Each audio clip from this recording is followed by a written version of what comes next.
दोस्तों स्वागत है आप सभी का एक बार फिर से आप सभी के अपने इस प्यारे से यूट्यूब चैनल पे। आज हम बात करेंगे प्रश्नावली 7.2। तो हमारे पास प्रश्न है बिंदुओं 4, ऋण 1 और ऋण 2, ऋण 3 को जोड़ने वाले रेखाखंड को समत्रिभाजित करने वाले बिंदुओं के निर्देशांक ज्ञात कीजिए। यानी कि हमारे पास एक रेखाखंड दे रखा है, ठीक है। उस रेखाखंड के जो बिंदु हैं, ठीक है, पॉइंट हैं, वो हमारे पास क्या है 4, ऋण 1 और ऋण 2, ऋण 3। तो इसको जोड़ने के लिए जोड़ने वाले रेखाखंड के अंतर्गत हमारे पास क्या है बिंदु हैं, ठीक है। और वह बिंदु इस प्रकार हैं कि वह रेखाखंड को क्या कर रही है 3 भाग में विभाजित कर रही है, समान 3 भाग में। तो माना हमारे पास ये रेखाखंड है, मानो ये ए बी। ए के निर्देशांक कितने हमारे पास 4, ऋण 1। इसी प्रकार से इस बी के निर्देशांक हमारे पास कितने हैं ऋण 2, ऋण 3। अब इस रेखाखंड के हमने क्या करना है 3 भाग बनाने हैं, ठीक है। समत्रिभाजित बना 3 भाग। तो ये रहा 1, ये रहा 2, ठीक है। 1 यहाँ से यहाँ 2 और ये 3, ठीक है। माना इसके निर्देशांक हम मानते हैं P और इसका Q। तो अब हमारे पास क्या होगा P, ठीक है। तो हम सबसे पहले क्या करेंगे इसके लिए अनुपात निकालते हैं, ठीक है। अनुपात M1 M2 निकालते हैं। तो इस P के लिए तो ये यहाँ पर है, तो यहाँ से यहाँ कितने हमारे पास रेखा हैं, कितने रेखाखंड हो गए 1 और यहाँ 1 2, तो यह हो जाएगा 1:2। इसी प्रकार से इस क्यूब के लिए 1 2, तो ये 2 और यहाँ से 1, तो 2:1, ठीक है। समझ गए ना। देखिए यहाँ पर दोबारा ये 1 और यहाँ 1, इस पी के लिए यहाँ पर क्या हो गया 1, और इसी प्रकार से इस साइड से कितना हो गया 1 2, तो ये हो गया 1:2। और इस क्यू के लिए 1 2, तो ये 2 और यहाँ से 1, तो ये हो गया 1, ठीक है। अब हमने यहाँ पर अनुपात निकाल लिए। अब हमें जो दे रखे हैं, ठीक है, हमें प्रश्न में जो चीज़ें दे रखी हैं हम उसको क्या करते हैं नोट डाउन करते हैं। तो सबसे पहले हमारे पास यहाँ पर क्या है बिंदु दे रखे हैं हमारे पास। जैसे बिंदु हमारे पास क्या क्या दे रखे हैं, जैसे ये ए बिंदु के लिए है, तो ये क्या होता है हमारे पास x1 y1, और ये क्या होता है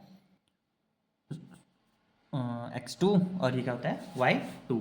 तो हमारे पास सपोज माना ए बराबर कितना है 4, ऋण 1, इसी प्रकार तथा बी बराबर ऋण 2, ऋण 3। तो हमारे पास यहाँ x1 बराबर कितना आ गया 4, और इसी प्रकार से y1 बराबर कितना आ गया -1, ठीक है, 4 -1।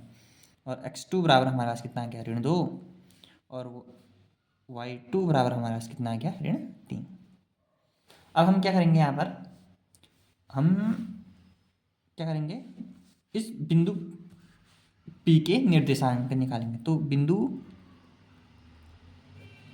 P के लिए, तो बिंदु P के लिए हमारे पास क्या हो जाएगा M1:M2। बिंदु P के लिए हमारे पास M1:M2 कितना है यहाँ पर 1:2। तो अब हम क्या करेंगे इसके लिए क्या निकालेंगे हम निर्देशांक निकालेंगे।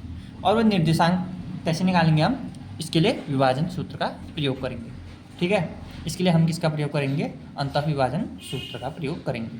तो हमारे पास x के लिए क्या होता है अंतःविभाजन सूत्र, x बराबर M1x2 plus M2x1 upon M1 plus M2। इसी प्रकार से y के लिए y बराबर M1y2 plus M2y1 upon M1 plus M2, ठीक है।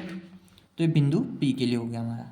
तो इसको मैं एक बॉक्स में रख देता हूँ क्योंकि हमारे क्या है मेन सूत्र है,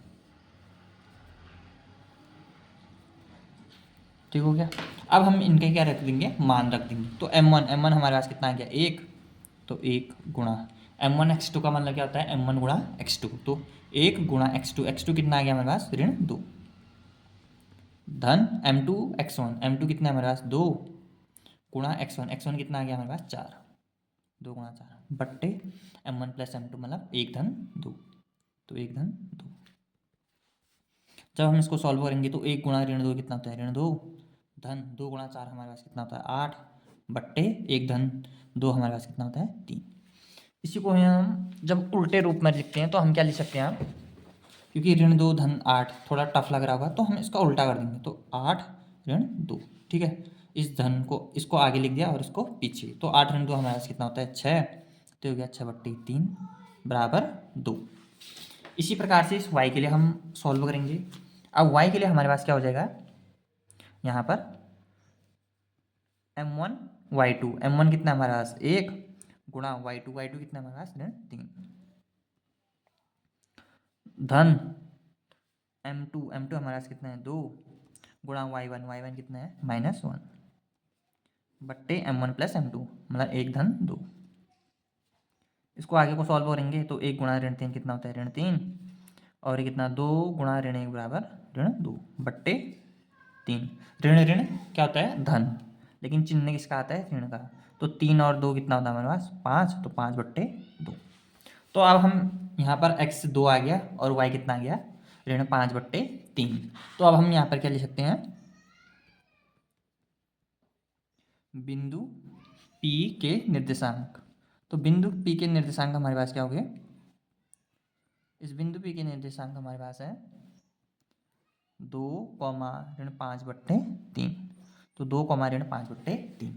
अब इसी प्रकार से हम क्या करेंगे, यह हमारे पास बिंदु P के निर्देशांक आ गए, तो अब हम किसका भी निर्देशांक निकालेंगे, बिंदु Q का। तो इसी प्रकार से बिंदु Q के लिए,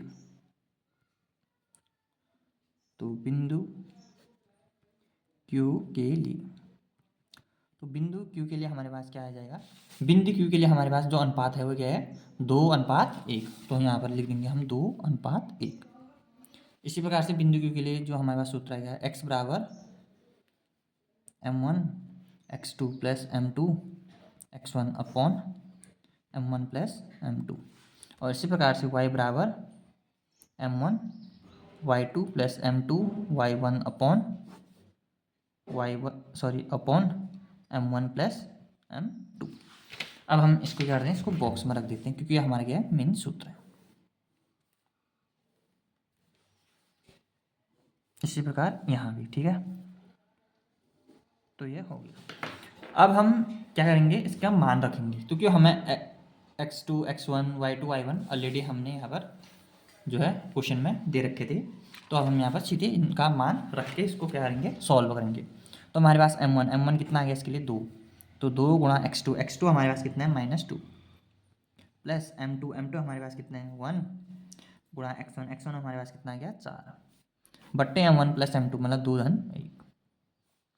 इसी प्रकार से इस साइड के लिए y के लिए हमारे पास क्या हो जाएगा m1 कितना है हमारे पास 2 गुणा y2 कितना था -3 धन m2 1 गुणा कितना आ गया हमारे पास y1 कितना है -1 बट्टे हमारे पास m1 प्लस m2 2 धन 1, ठीक है।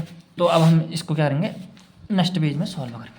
तो इसके बाद हमारा क्या हो जाएगा, ठीक है, इतना तो आपको समझ में आ गया होगा। तो अब हम क्या करेंगे 2 गुणा ऋण 2 कितना होता है 2 गुणा 2 4, तो साइन किसका है माइनस, तो -4 प्लस 1 गुणा 4 कितना होता है 4/3।